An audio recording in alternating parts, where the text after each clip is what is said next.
The movie begins with a chaotic and chilling scene deep in a dense, shadowy jungle. A young girl, bruised and bleeding, is running for her life. Every painful step brings her closer to a slim chance of escape, but the danger behind her is relentless.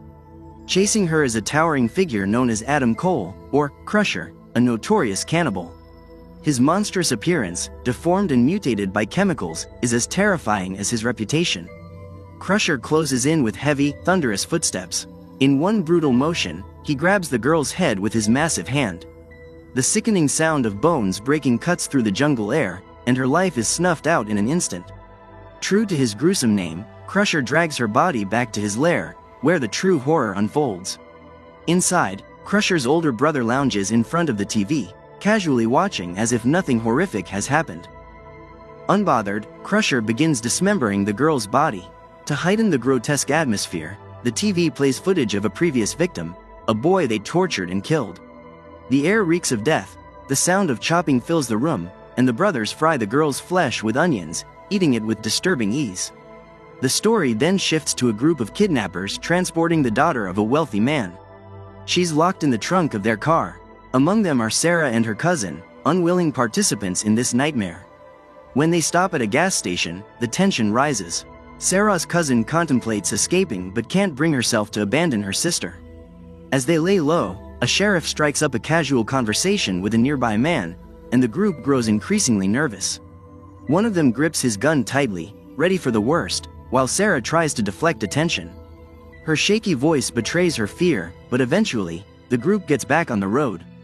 The tension hits its peak when a massive deer appears in their path, forcing the driver to swerve. The car crashes, and the deer's antlers impale one of the kidnappers. His screams echo as the deer, still alive, thrashes against him. Desperate, he shoots the deer, but his own life cannot be saved. Without hesitation, the driver's cold-hearted brother finishes him off with a single shot to end his suffering. With their plan falling apart and the car wrecked, the group has no choice but to continue on foot. Guilt weighs heavily on them as they trudge through the wilderness with their kidnapped victim, lost and unsure of what to do next. Panic sets in as a truck approaches. The driver, noticing their desperate state, stops to help, but one of the kidnappers, consumed by madness and greed, shoots him. The gunshot echoes through the night, and the driver collapses, wounded.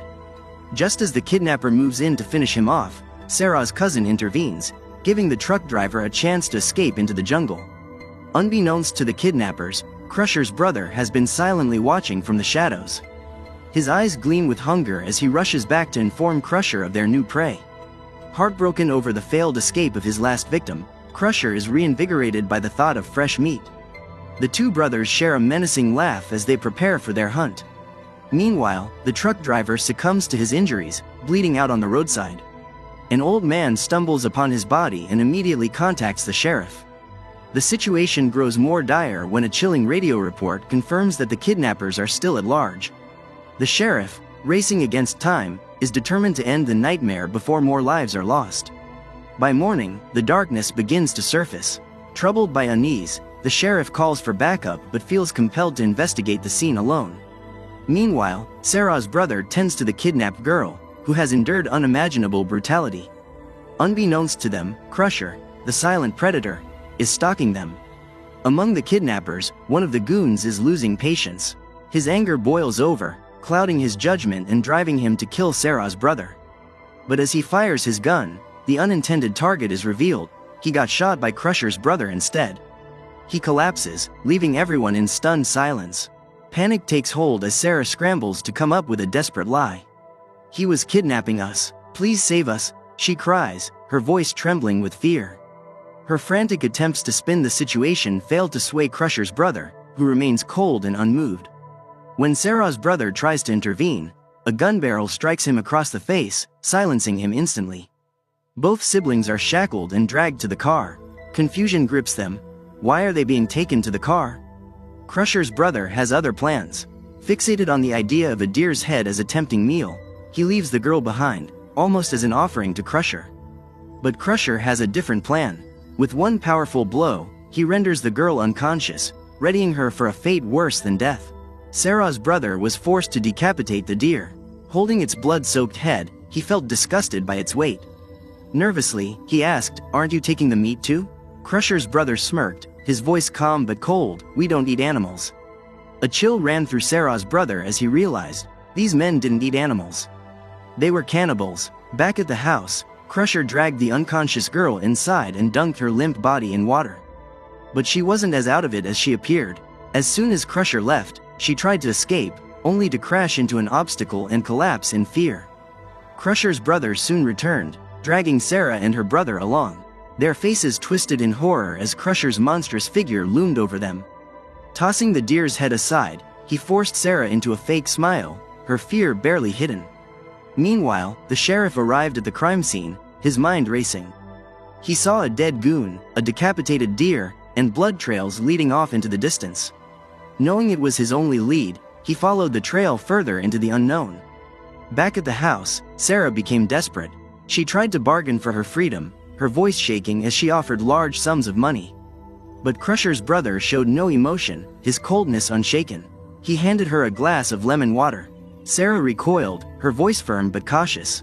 "I don't take drinks from strangers," she said, trying to stay calm. Crusher's brother smiled, extending his hand as if apologizing. For a moment, Sarah thought she was making progress, but the illusion shattered when he yanked her forward and slammed her face onto the table. Blood dripped down as she sat, stunned and dazed. Fear gripped Sarah. Was the lemon water poisoned? But then, she realized if he had wanted to kill her, he could have done it in the woods. Trying to calm her fear, she drank the water. Crusher's brother watched her with amusement, knowing the drink wasn't poisoned, but was laced with an anesthetic. Within moments, Sarah passed out. With Sarah unconscious, Crusher's brother turned his attention to Ash, who was still tied up. He removed her gag, revealing her terrified face. Without hesitation, Crusher struck Sarah's brother, knocking him unconscious. Then, with brutal efficiency, he tied Ash's shirt like a hunter preparing prey. He hung Sarah from a hook, her lifeless body now positioned like meat for slaughter. As the chaos unfolded, Crusher's brother took pleasure in the moment. He recorded everything, enjoying the torment. He dragged Sarah's brother inside, tied him to a chair, and began taunting him with sadistic joy. But Ash wasn't ready to give up. Seeing a deer horn nearby, she started cutting her restraints. Her mind raced. Should she run or fight? Instinct took over. She grabbed a shotgun, her hands shaking from fear and adrenaline. The cold steel felt heavy in her grip, reminding her of what was at stake. Inside, Crusher's brother was sealing Sarah's brother's wounds with fire, grinning as he reveled in the man's pain. But Ash burst in, breathing heavily. Without hesitation, she fired the shotgun. The loud blast echoed through the room, and Crusher's brother stumbled back. She aimed at Crusher, hands still trembling but focused. She fired again and hit him. Ash stood over their bodies, the air thick with blood and smoke. The nightmare had ended with brutal revenge. She quickly freed Sarah's brother, her heart racing. Together, they shackled Crusher's brother, sparing him only because they needed him to guide them back to the road. They continued on, exhausted and in pain.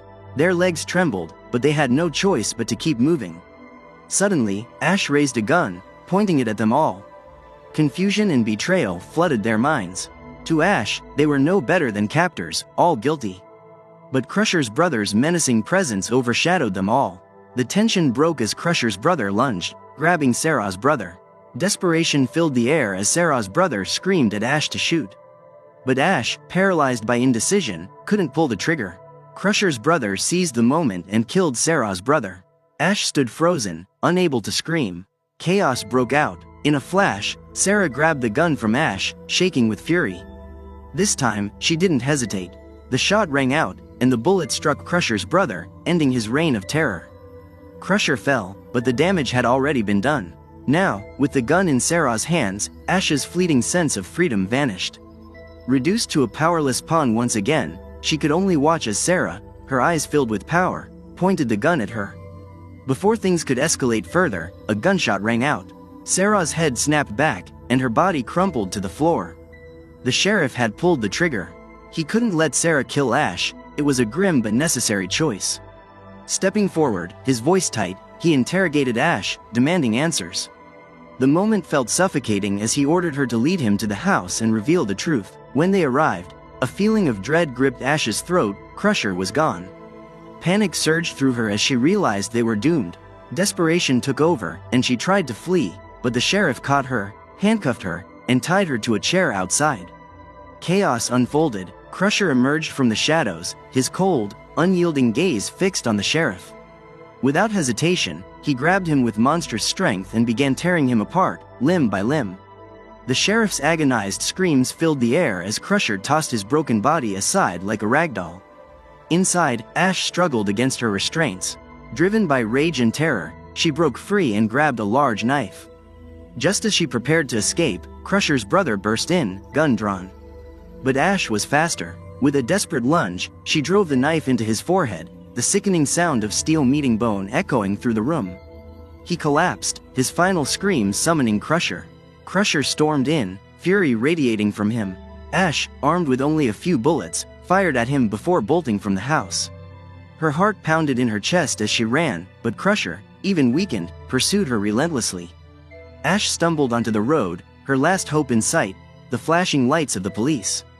Just before she reached safety, she turned, locking eyes with Crusher. Defiance burned in her gaze. "Come on," she challenged, her voice trembling but steady. "I'll face the police, but not before I kill you." Crusher's face twisted with rage, but instead of charging, he turned and vanished into the darkness. Ash stood there, trembling, finally exhaling. She was safe, for now. Later that night, the police flooded the house, their presence a stark contrast to the horrors inside. But in the shadows, Crusher watched, his eyes burning with vengeance. Slipping into the forest, he made a silent vow. The nightmare wasn't over. His brother was dead, but the bloodshed would continue. And with that chilling promise, the story ends, leaving behind a haunting sense that the true horror was only just beginning. I heard a rumor through the grapevine so bold. Lawrence Lynn got a million stories untold. From green jokes, conspiracies, and edits with flair. You gotta follow him, baby, if you dare.